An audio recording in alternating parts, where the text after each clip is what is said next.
Nuclear War Survival Skills, page 41. Chapter 4 continued. Logically decide not to evacuate, but to build earth-covered shelters at or very near their homes, and to supply them with life support essentials. Likewise, people living even as close as 5 miles from an isolated, probable target may decide to build a good shelter near their supplies rather than to evacuate. This is a good idea, provided that 1. Their homes are far enough away from probable aiming points to make such shelters practical, and 2, enough time, space, tools, materials, and supplies are available. The photo figure 4.4 shows a family with no adult male that built an expedient shelter that would give far better fallout, blast, and fire protection than almost any home. They succeeded despite the necessity of working on cold November days with snow flurries. The top 2 inches of earth were frozen, and the next 2 feet so dry that most of it had to be loosened with their dull pick. No member of this family had done any serious digging before, yet they built a shelter that would have given about 100 times as much protection against fallout radiation as would a typical small frame house, and at least 25 times as much as a typical home basement. Fallout shelters are designed for protection against radiation from fallout particles.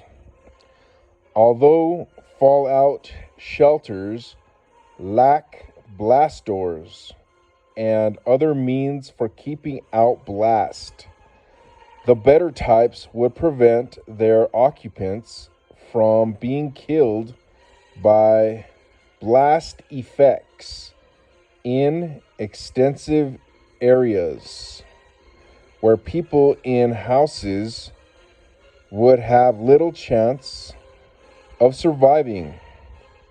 In this book, an expedient shelter generally means an expedient fallout shelter. Here's figure 4.4. This family completed their protection factor 200 PF200 fallout shelter, a door-covered trench shelter with 2 feet of earth on its roof, 34 hours after receiving the building instructions at their home.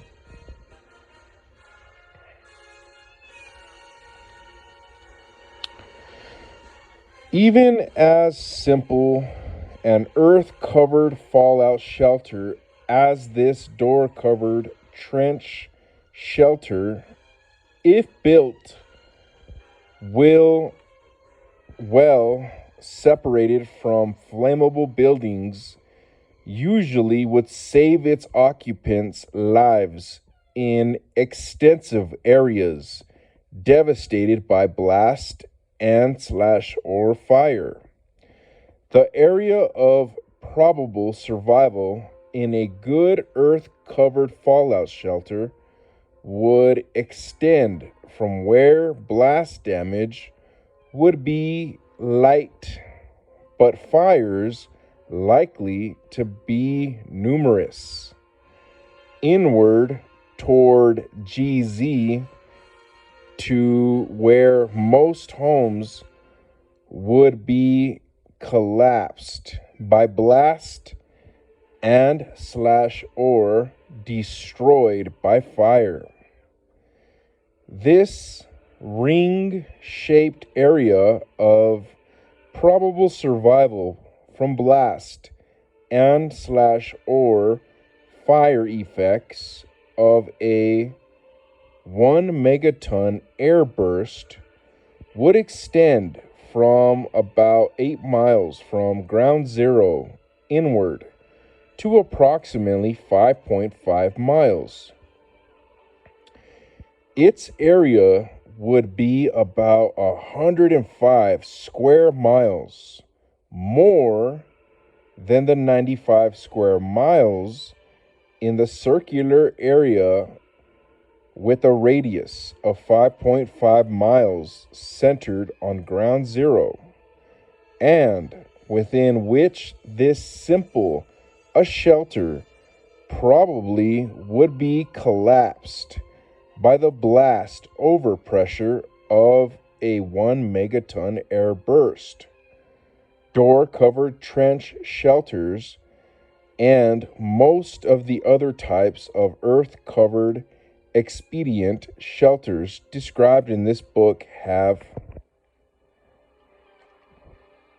been proven dependable in test explosions conducted by the Defense Nuclear Agency.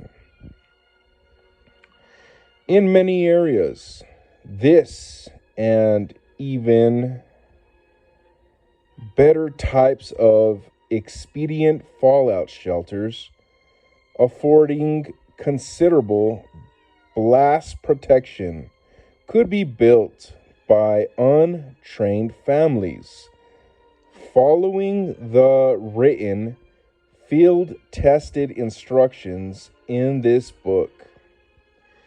Furthermore, as shown in Appendix D, expedient blast shelters within a few days, a small but significant fraction of the population could build expedient blast shelters complete with expedient blast doors and providing at least 15 psi blast protection.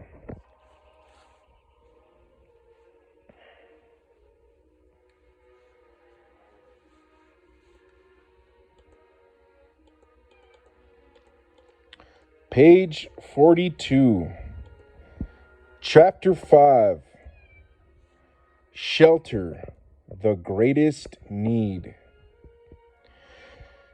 Adequate shelter. To improve your chances of surviving a nuclear attack, your primary need would be an adequate shelter equipped for many days of occupancy. A shelter that affords good protection against fallout, radiation, and weather would be adequate in more than 95% of the area of the United States. However, even in almost all areas not endangered by blast and fire during a massive nuclear attack, the fallout protection provided by most existing buildings would not be adequate if the winds blew from the wrong direction during the time of fallout deposition. To remain in or near cities or other probable target areas, one would need better protection against blast, fire, and fallout than is provided by most shelters in buildings. Blast tests have proved that the earth-covered expedient fallout shelters described in this book can survive blast effects severe enough to demolish most homes. This chapter is concerned primarily with expedient shelters that give excellent protection against fallout radiation.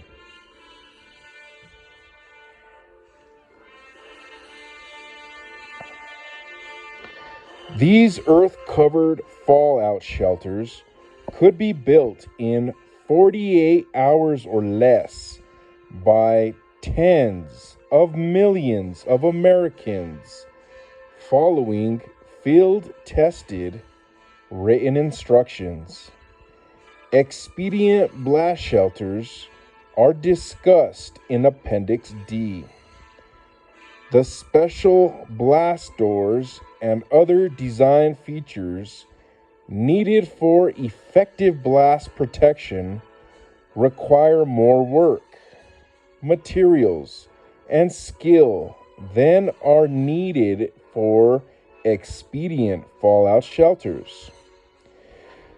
If average Americans are to do their best when building expedient shelters and life support equipment for themselves, they need detailed information about what to do and about why it is to their advantage to do it. We are not a people accustomed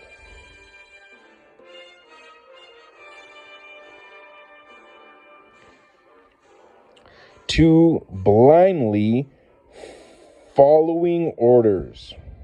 Unfortunately, during a crisis threatening nuclear war, it would take too long to read instructions explaining why each important feature was designed as specified. Therefore, only a few reasons are included in the step-by-step illustrated instructions given in Appendix A for building 6 types of earth-covered expedient shelters during a crisis. In this chapter, reasons will be given for designing a pole-covered trench shelter as specified in the Oak Ridge National Laboratory instructions given in Appendix A.2. The 2 pages of drawings and plans given at the end of Appendix A2 show the parts of this shelter, except for the essential shelter ventilating pump installed in its entrance trench. The following account of how an urban family, after evacuating, used these instructions to build such a shelter in less than 36 hours also includes explanations of various radiation dangers and of simple means to build protection against these dangers.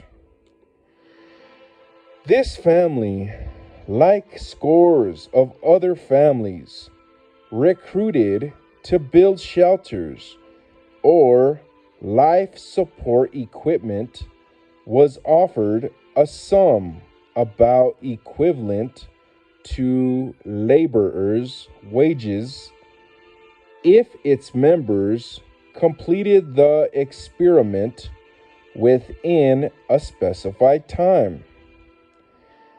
The test period began The moment the family received the written, illustrated instructions preparatory to evacuating by car, as mentioned in the preceding chapter. Like the other test families, this family was paid for all of its materials used. If a family worked hard and completed the project in half the specified time, it was paid a cash bonus. Throughout, such test workers were guided only by the written instructions, which were improved after each successive test.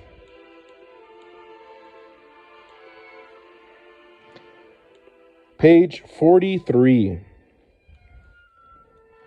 The successful outcome of almost all the shelter building experiments indicates that tens of millions of Americans in a nuclear war crisis would work hard and successfully to build earth-covered expedient shelters that would give them better protection against fallout, blast, and fire than would all but a very small fraction of existing buildings.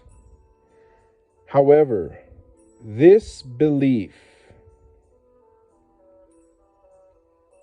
is dependent on two conditions.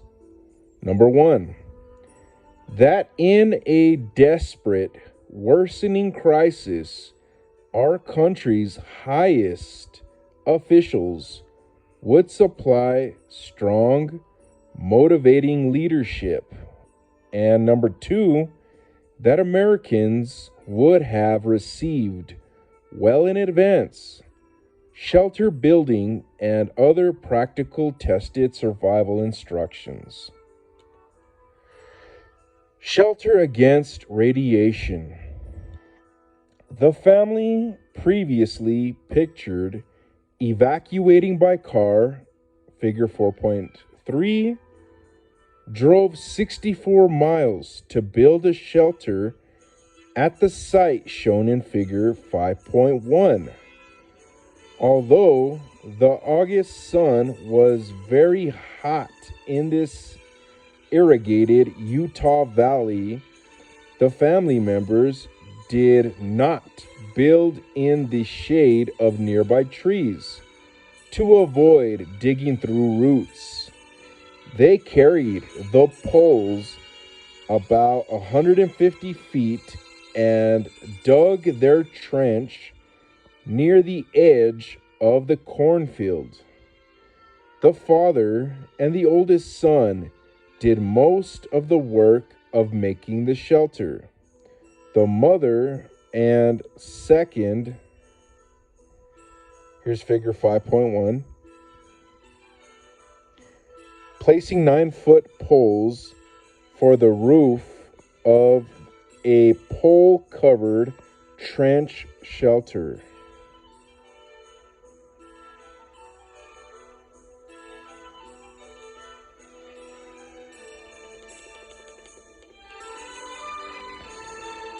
Son had health problems. The two youngest children were not accustomed to work. The family followed an earlier version of the plans and instructions given in Appendix A for building a pole-covered trench shelter. Because the earth was firm and stable, the trenches were dug with vertical walls. If the earth had been less stable, it would have been necessary to slope the walls, increasing the width. At the time of the main trench from 3.5 to 5 feet. Before placing the roof poles, the workers assured themselves a more comfortable shelter by covering the trench walls. They had brought a large number of the plastic garbage bags required in their home community and split some bags open to make wall coverings. Bed sheets or other cloth could have been used. The room of this 6-person shelter was 3.5 feet wide, 4.5 feet high, and 16.5 feet long. A small stand-up hole was dug at one end, so each tall occupant could stand up and stretch several times a day. The trenches for entry and emergency exit were dug only 22 inches wide to minimize radiation entering the shelter through these openings. One wall of these two narrow trenches was an extension of the page 44. Room wall shown on the right in figure 5.1. The family sat and slept along the left wall to be better shielded from radiation coming through the openings. This shelter was designed so that its main trench could be enlarged to make a much more livable room without disturbing its completed roof. For this reason, the 9-foot roofing poles were placed off center, with the 2 extra feet resting on the ground to the right of the main room. Whenever practical, expedient shelters should be built so that they can be readily enlarged to make semi-permanent living quarters. After it becomes safe to emerge for limited periods, occupants could sleep and spend much of their waking time in such a rainproof dugout that affords excellent protection against continuing radiation. In cold weather, living in a dugout like this is more comfortable than living in a tent or shack. After the fallout radiation dose rate outdoors has decayed to less than about 2 radiation per hour, the small vertical entry could be enlarged and converted to a steeply inclined stairway.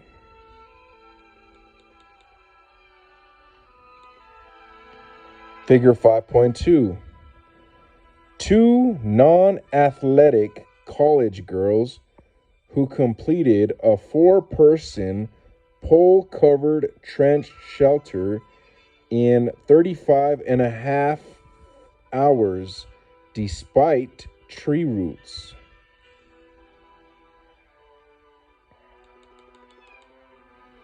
The importance of giving inexperienced shelter builders detailed instructions is illustrated by the unnecessary work done by the young women shown in figure 5.2. They had agreed to try to build a pole-covered trench shelter, working unassisted and using only hand tools. Because the summer sun in Utah was hot, they selected a shady site under a large tree. The brief instructions they received included no advice on the selection of a building site. Cutting and digging out the numerous roots was very difficult for them and required several of the 22 hours they spent actually working. Another disadvantage of making a shelter under trees is that more of the gamma rays from fallout particles on the leaves and branches would reach and penetrate the shelter than if these same particles were on the ground. Many gamma rays from fallout particles on the ground would be scattered or absorbed by striking rocks, clods of earth, tree trunks, or houses before reaching a below-ground shelter.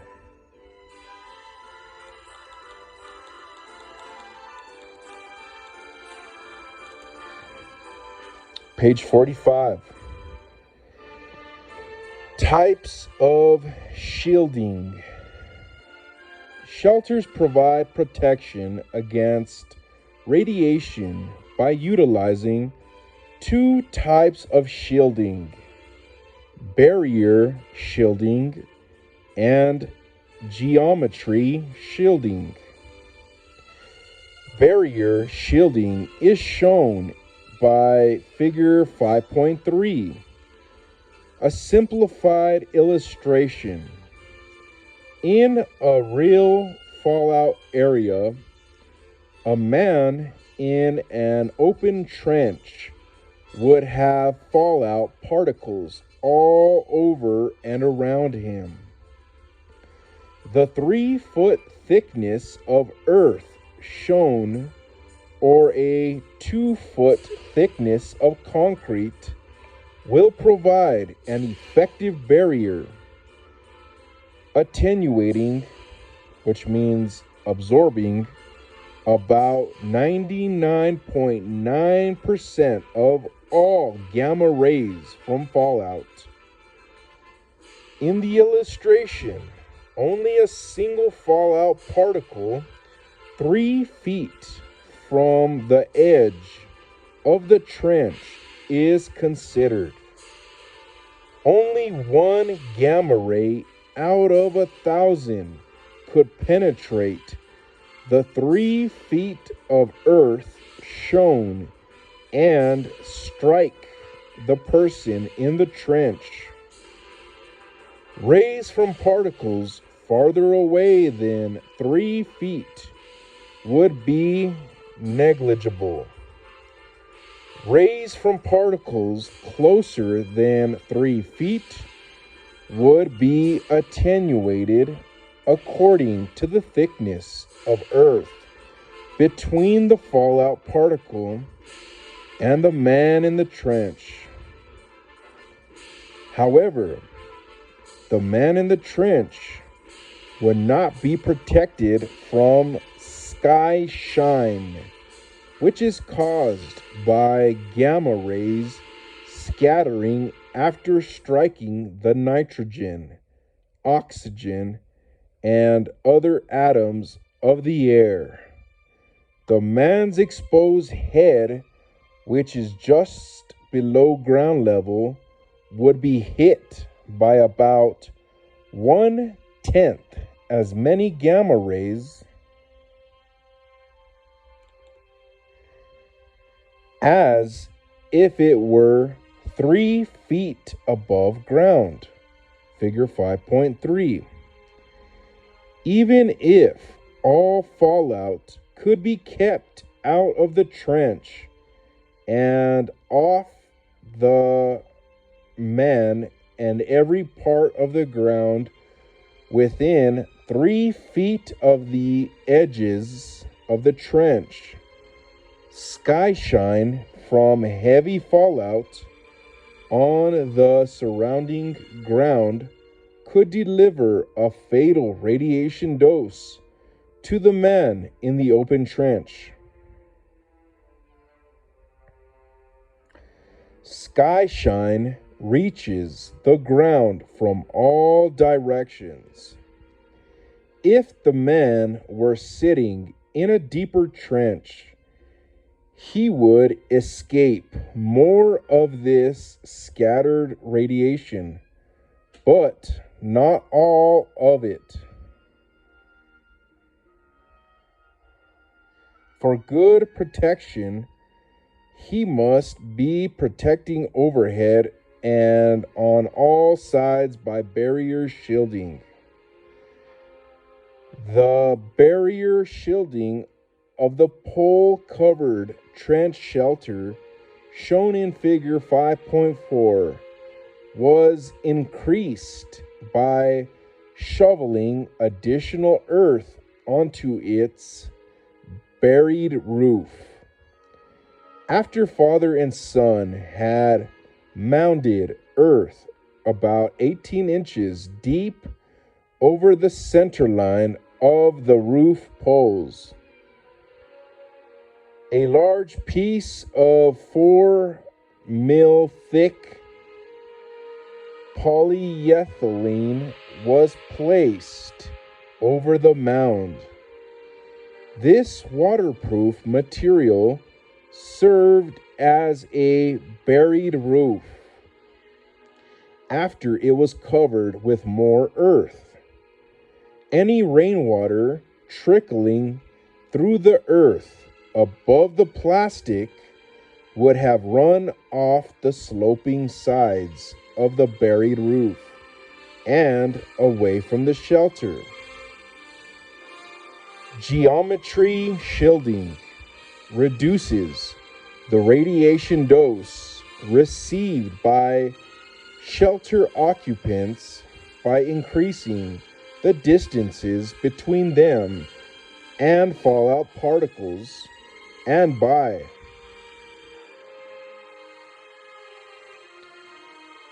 Figure 5.3, simplified illustration of barrier shielding and sky shine, scattered gamma radiation. An open trench provides poor protection.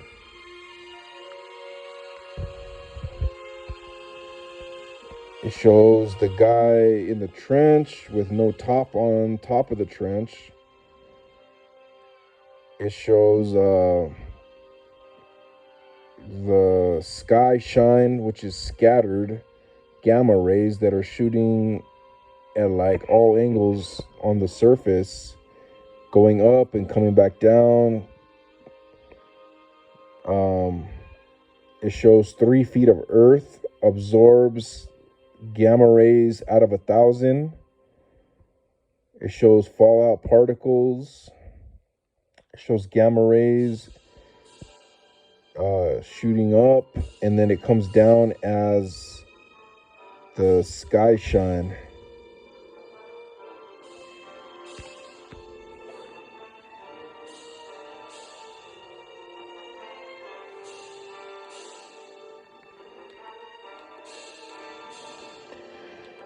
Page 46, figure 5.4. Increasing the barrier shielding over a pole-covered trench shelter.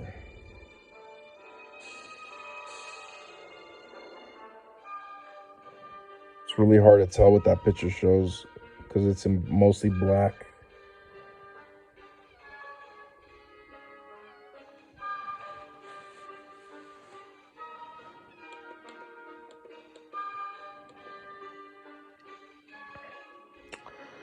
providing turns in the openings leading into the shelter. Figure 5.5 is a sectional drawing of the shelter entry built by the Utah family.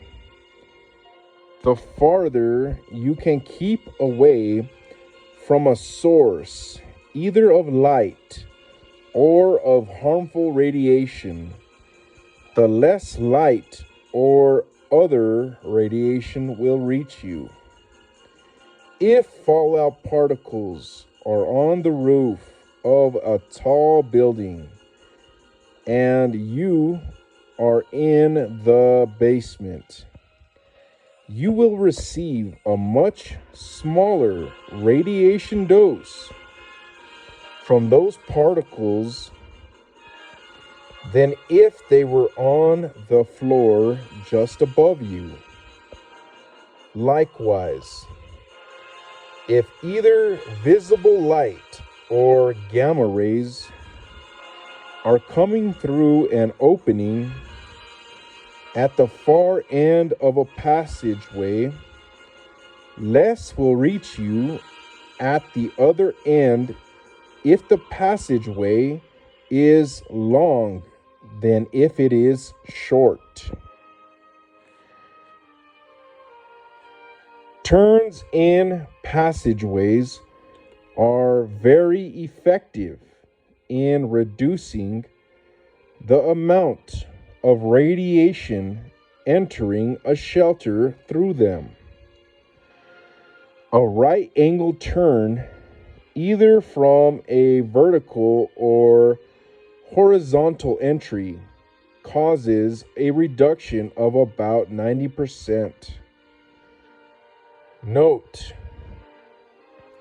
fallout shelters need not provide additional shielding to protect occupants against initial nuclear radiation that is emitted from the fireballs of nuclear explosions.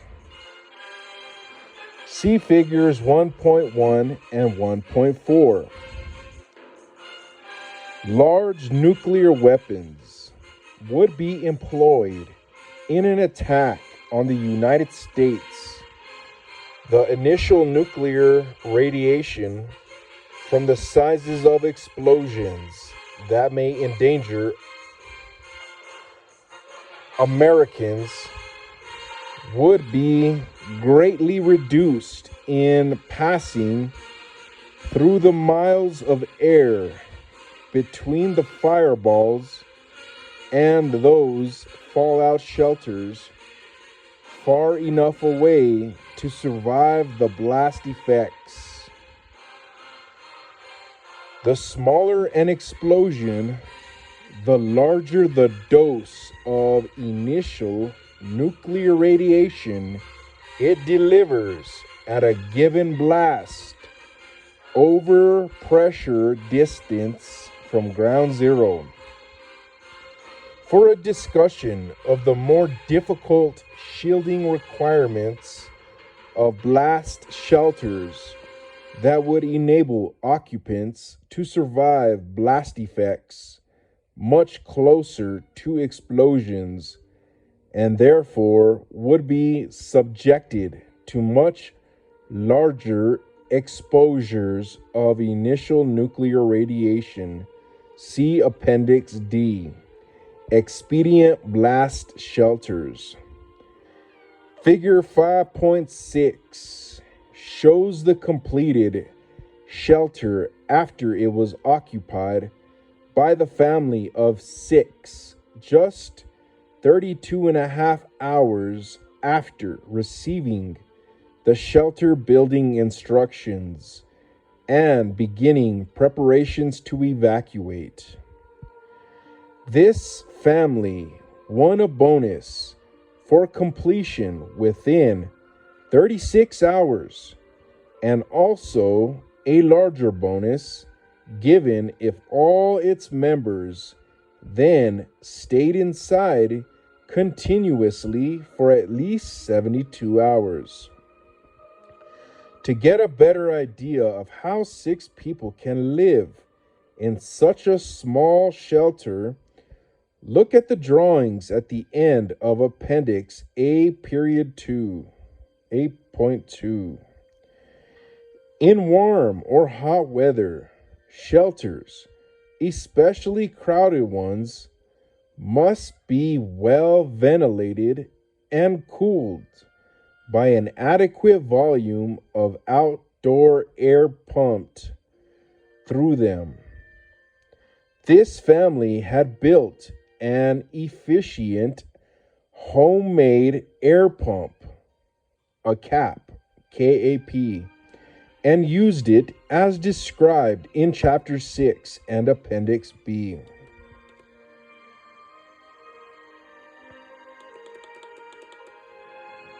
Page 47.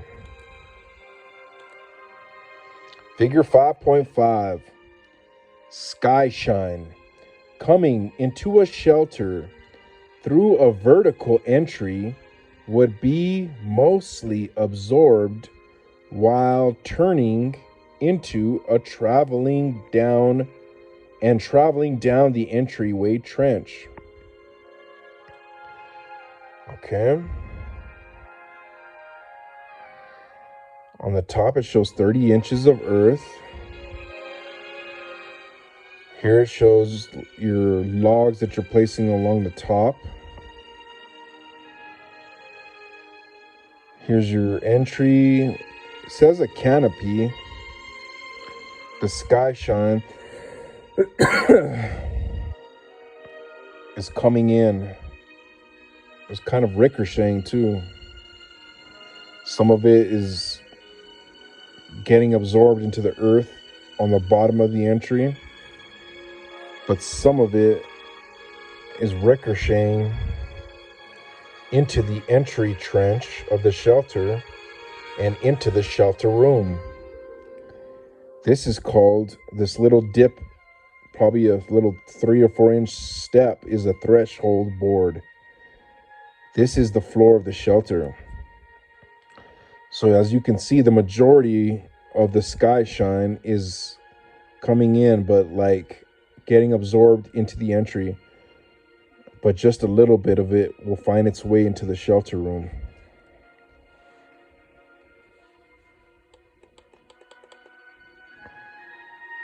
Figure 5.6 is earth mounted over a 3.5 foot wide pole covered trench shelter.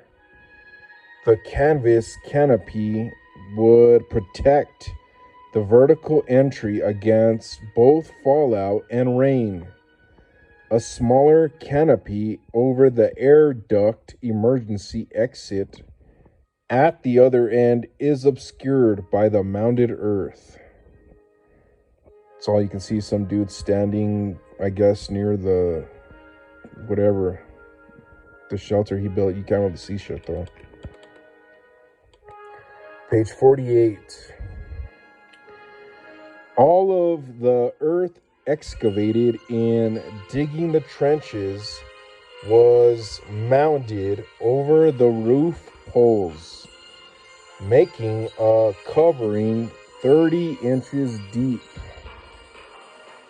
The shelter had a protection factor, PF,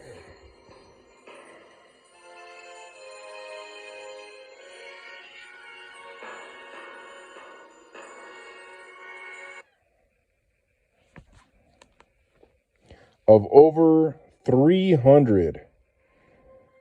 That is, persons inside would receive less than 1/300th of the gamma ray dose of fallout radiation that they would receive if they were standing outside in the open. To have made the roof covering more than 36 inches thick would not have increased the protection against radiation very much, unless the entry trench and the air duct emergency exit trench had been dug considerably longer. Field tests have shown that some families, given only 48 hours, cannot dig the longer trenches, cut the additional poles, and shovel on the additional earth necessary for a shelter that would offer significantly better protection than the shelter shown here. The pole-covered trench shelter and the other shelters described in Appendix A all have been built by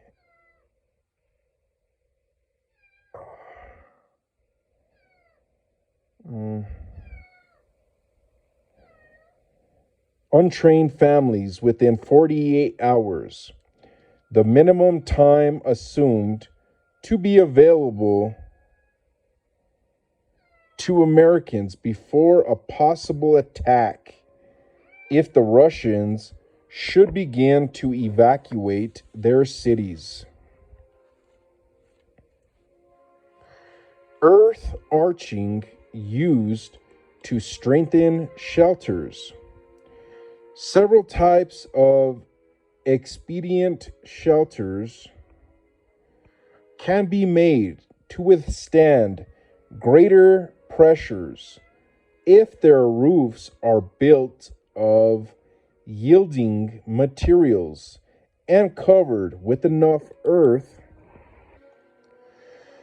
To attain earth arching, this arching results when the yielding of the roof causes part of the load carried by the roof to be shifted to the overlying earth particles, which become rearranged in such a way that an arch is formed.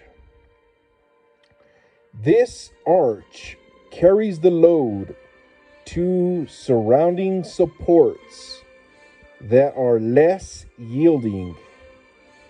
These supports often include adjacent earth that has not been disturbed. To attain earth arching, the earth covering the yielding roof must be at least as deep as half the width of the roof between its supports.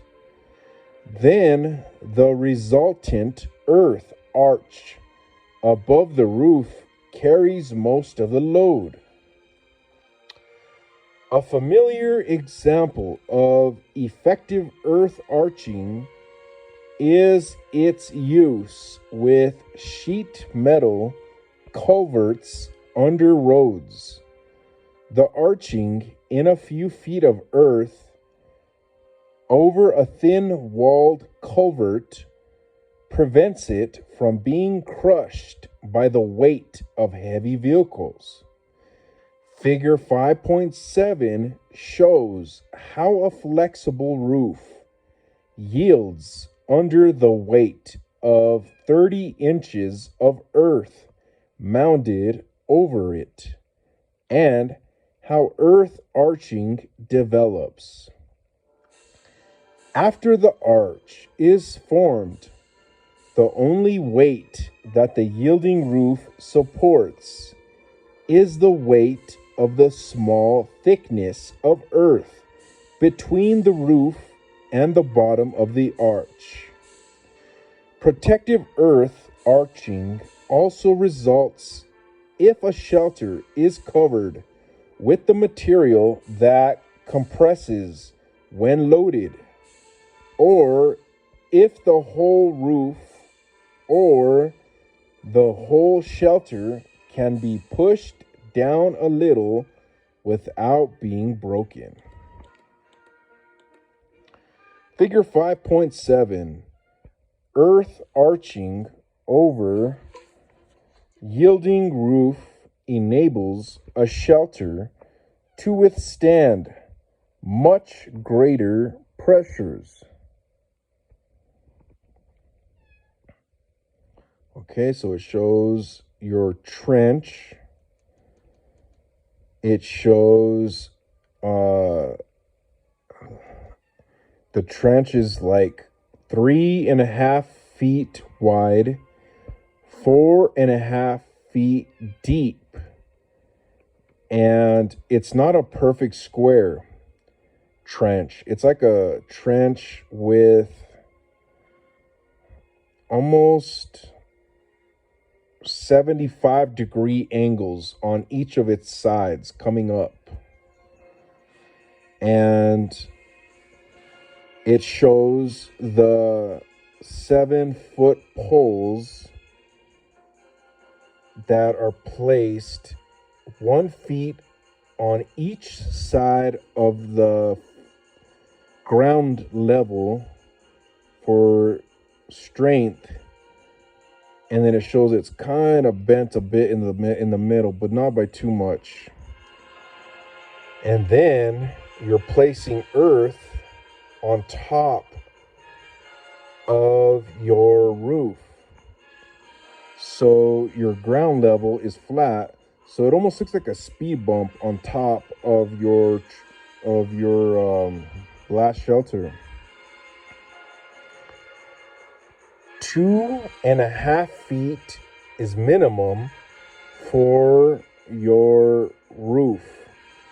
So it's like a big speed bump, almost twice the size of a speed bump on top of your trench.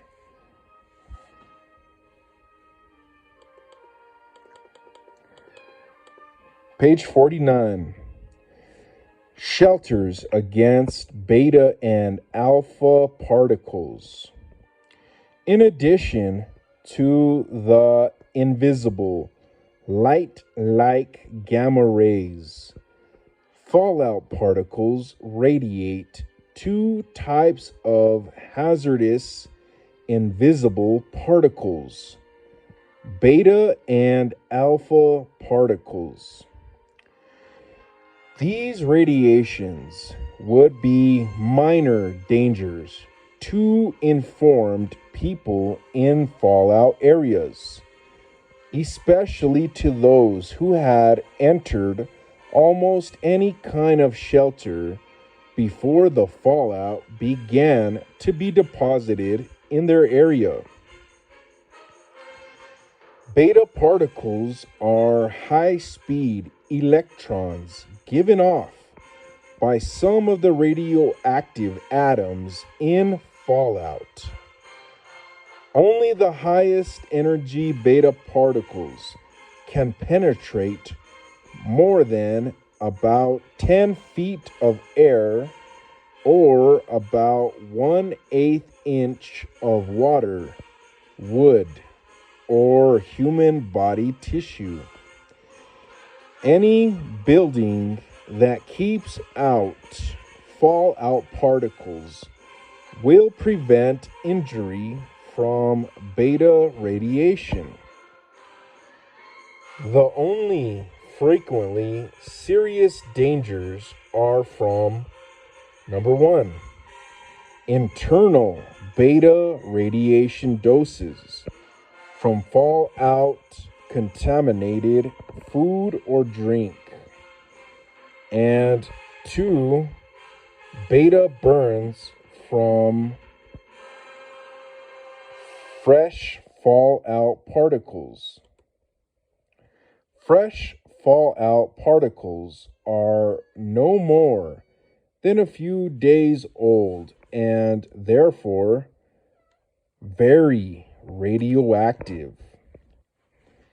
If fresh particles remain for at least several tens of minutes in contact with the skin, beta burns are likely to result.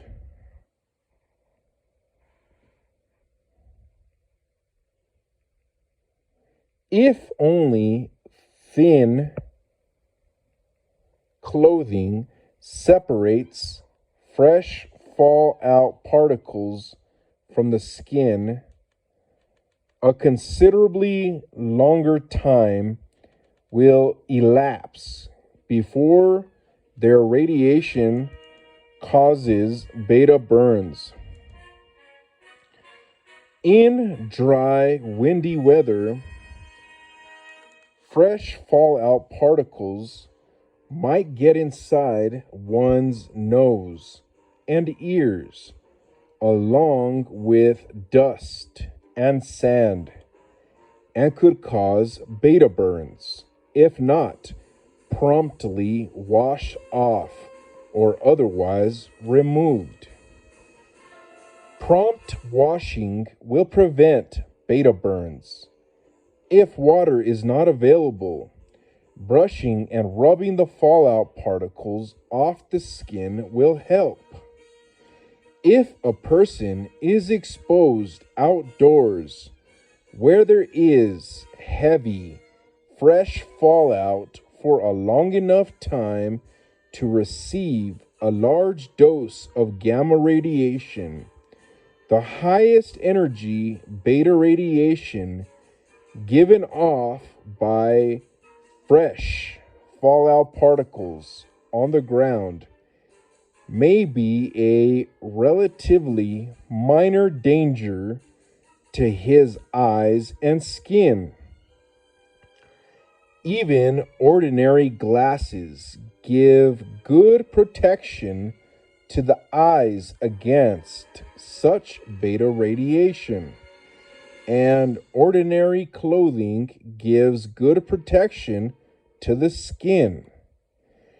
Ordinary clothing will shield and protect the body quite well from all but the highest energy beta particles given off by fresh fallout deposited on the clothing. Fallout contaminated clothing should be removed as soon as practical, or at least brushed and beaten before entering a shelter room. To rid it of as many fallout particles as possible. Fallout particles that are many days old will not cause beta burns unless large quantities are on the body for hours.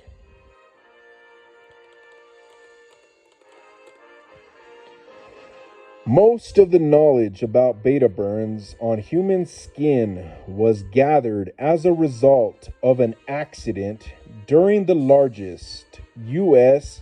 H-bomb test in the tropical Pacific.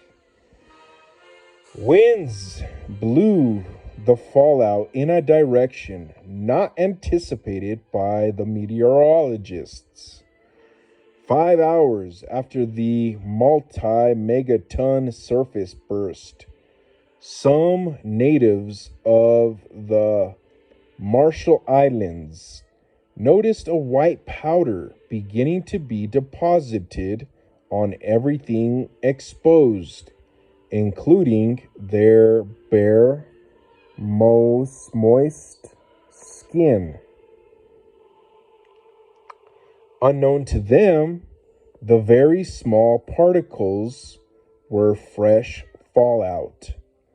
Most fallout is sand-like, but fallout from bursts that have cratered calcareous rock, such as coral reefs and limestone, is powdery or flaky and white. Since the natives knew nothing about the fallout, they thought the white dust was ashes from a distant volcanic eruption. For 2 days until they were removed from their island homes and cared for by doctors, they paid practically no attention to the white dust.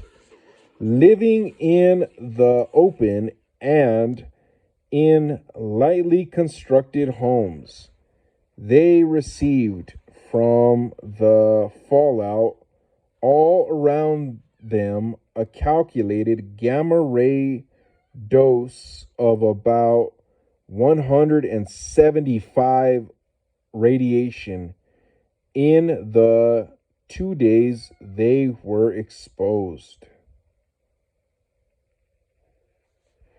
The children played in the fallout contaminated sand.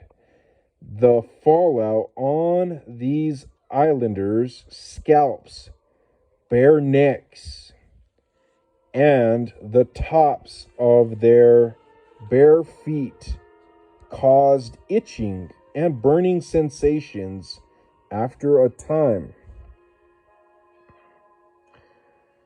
Days later, beta burns resulted, along with extreme discoloration of the skin. Beta burns are not deep burns. However, it took weeks to heal them. Some, in spite of proper medical attention, developed into ulcers. No serious permanent skin injury resulted, however. 4 survivors confined inside crowded, unsanitary shelters by heavy fallout and without medicines, beta burns could be a worse problem than were similar burns to the Marshall Islanders. All of the Marshall Islanders unknowingly ate fallout contaminated food and drank fallout contaminated water for 2 days. Mainly as a result of this, radioactive iodine was concentrated in their thyroid glands, and thyroid abnormalities developed years later.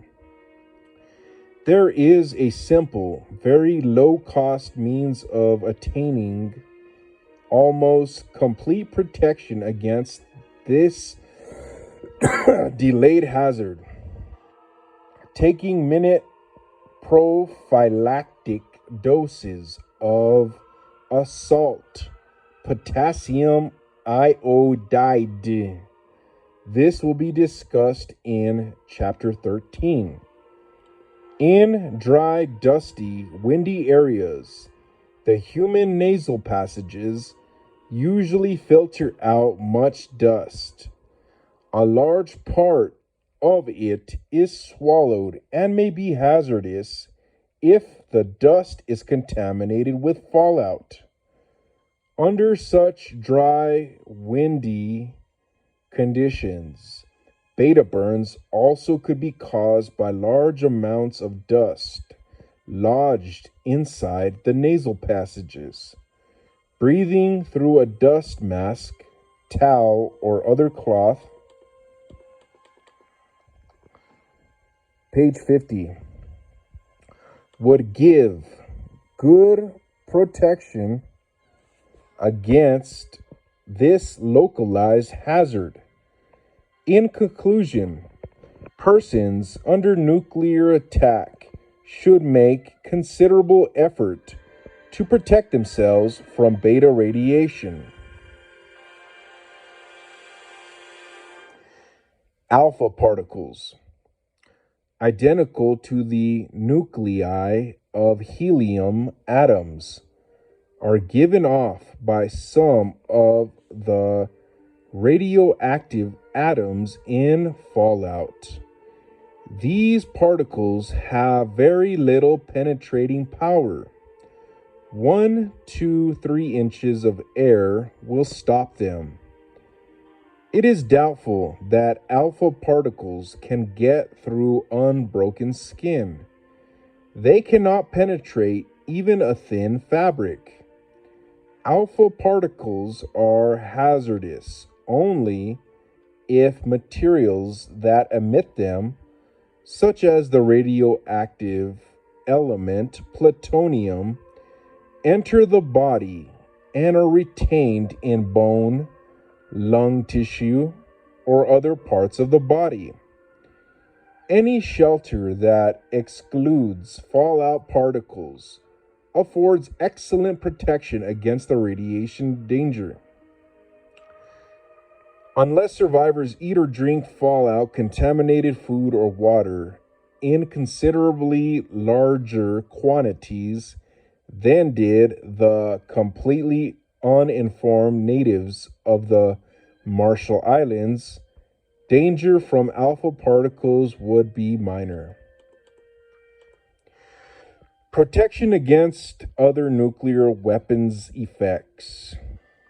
Flash burns are caused by the intense rays of heat emitted from the fireball within the first minute following an explosion.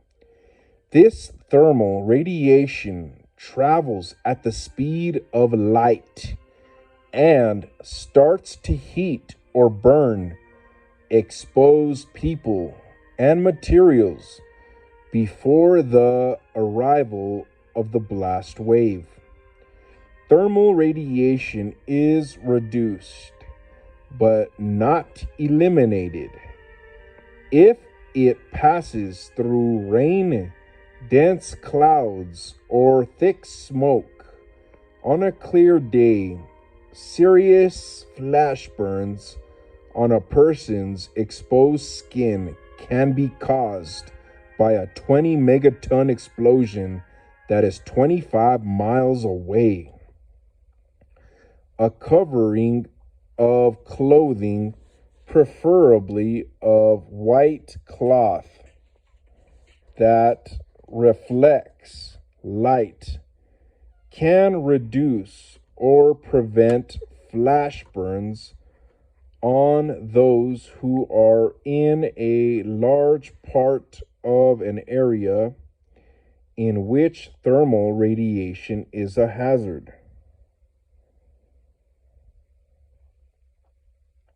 However, in areas close enough to ground zero for severe blast damage, the clothing of exposed people could be set on fire and their bodies badly burned.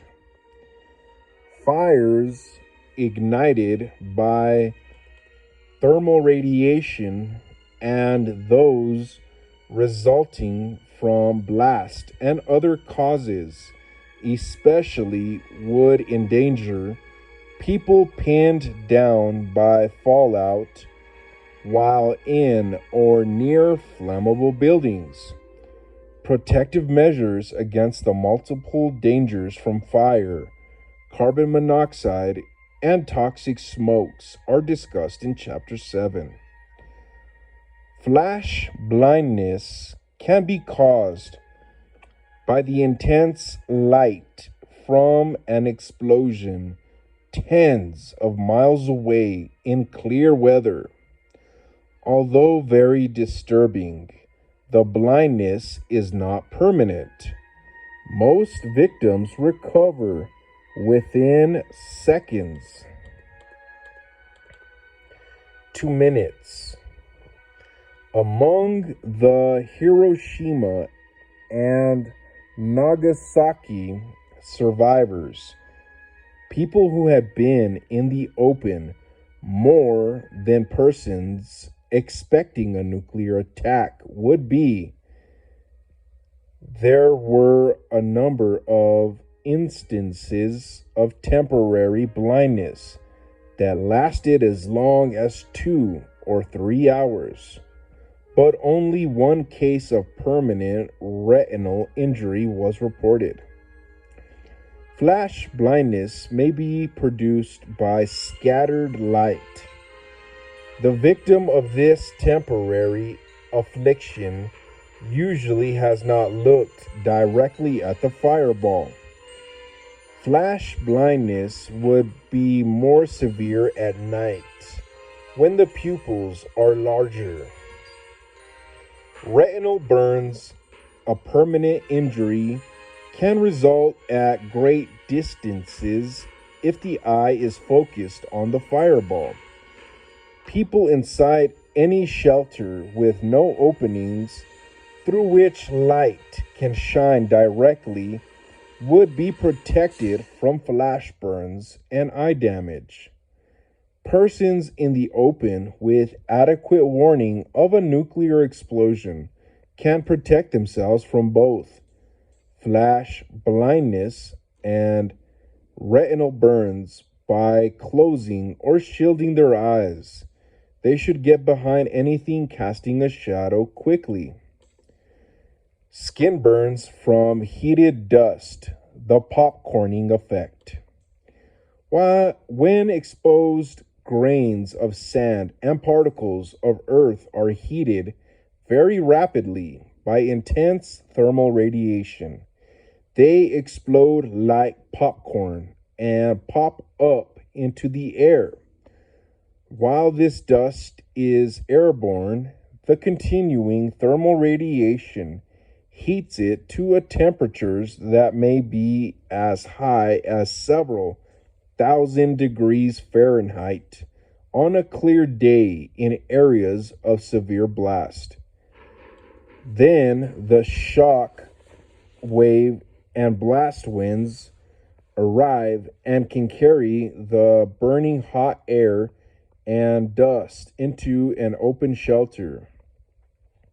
Animals inside open shelters have been singed and seriously burned in some of the nuclear airburst tests in Nevada. Thus, Japanese working inside an open tunnel shelter at Nagasaki within about 100 yards of ground zero were burned on the portion of their skin that was exposed to the entering blast wind, even though they were protected by 1 or 2 turns in the tunnel. None of these Japanese workers who survived the blast wave effects had fatal burns or suffered serious radiation injuries, which they certainly would have suffered had they been outside and subjected to the thermal pulse and the intense initial nuclear radiation from the fireball. Experiments conducted during several nuclear test explosions have established the amount of thermal radiation that must be delivered to exposed Earth to produce the popcorning effect. Large airbursts may result in exposing skin being burned by hot. And I'm going to end it right there.